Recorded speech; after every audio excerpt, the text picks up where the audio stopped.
मेरे ऊपर एफआईआर हो गई है। एफआईआर गाजीपुर में हुई है।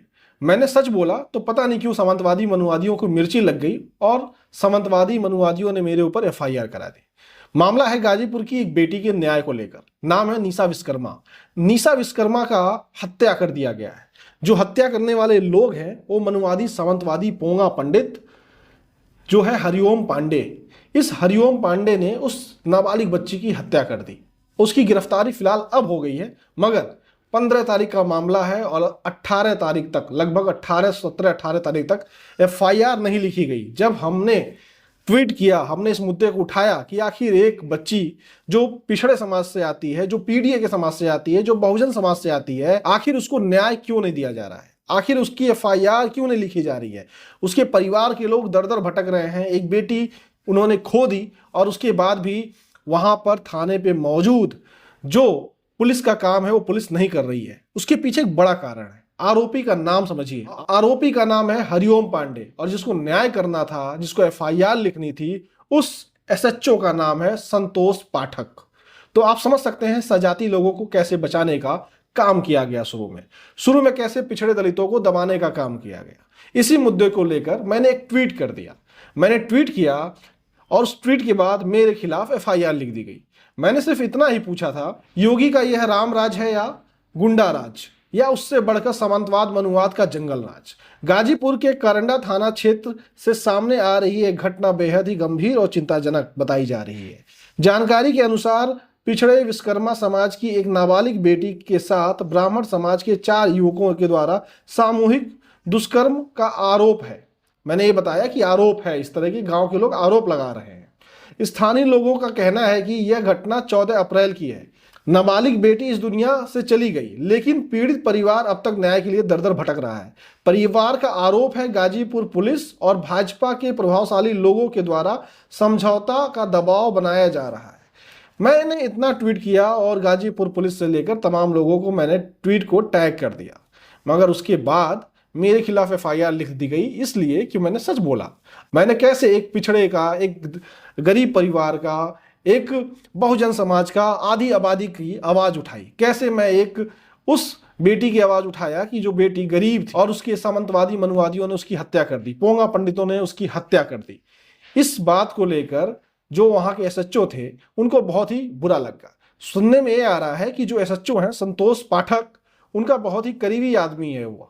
जो आरोपी है हरिओम पांडे, उनका बहुत ही खास आदमी है, इसलिए एफआईआर नहीं लिखी जा रही है।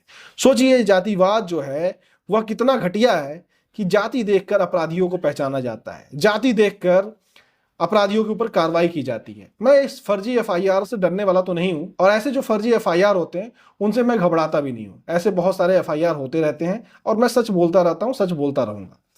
इस ट्वीट के बाद जब मुझे पता चला एफआईआर गाजीपुर पुलिस ने कर दिया है, तो मैंने एक और ट्वीट किया। वो एक्स पोस्ट आपको जरूर देखना चाहिए।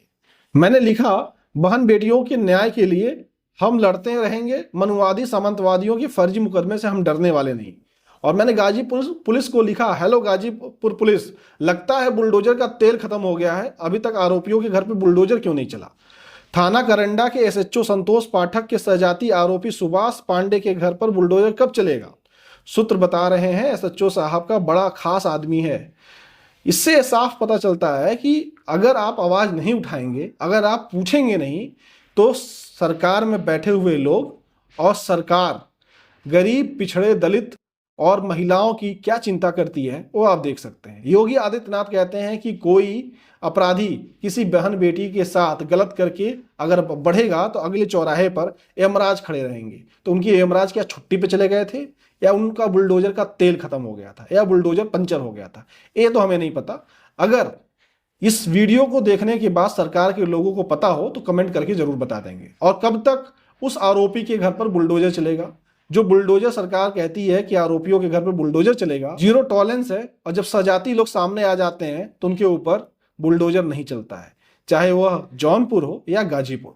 बुलडोजर नहीं चलेगा क्योंकि सामंतवादी मनुवादी विचारधारा के लोगों को बढ़ावा दिया जा रहा है। अगर बढ़ावा नहीं दिया जा रहा है, हम इंतजार करेंगे कि आखिर आरोपी के घर पर बुलडोजर कब चलेगा। फिलहाल आप इस पूरे वीडियो को देखकर समझ सकते हैं कि आखिर किस तरीके से अगर हम सच की आवाज़ उठाते हैं तो सामंतवादी मनुवादी विचारधारा के लोग फर्जी एफआईआर करते हैं, और वो जो पोंगा पंडित बच्चियों का बलात्कार किए और बच्चियों को मार दिए उनके ऊपर कार्रवाई नहीं करते हैं।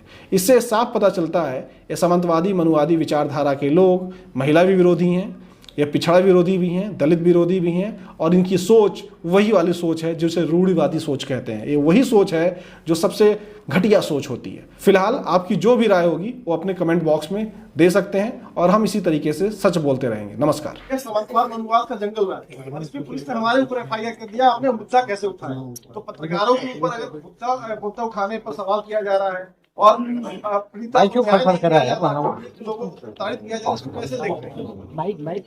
मैं आप सबको बहुत सावधान करना चाहता हूँ और आप सबको कहना चाहता हूँ कि चौकन्ना रहें। सावधान तो रहें, नहीं चौकन्ना भी रहें। भारतीय जनता पार्टी हारते समय कुछ भी कर सकती है, अब वो हार रही है और जाएगी तो फिर कभी लौट के नहीं आएगी। ये डर सबसे ज्यादा उनके अंदर है।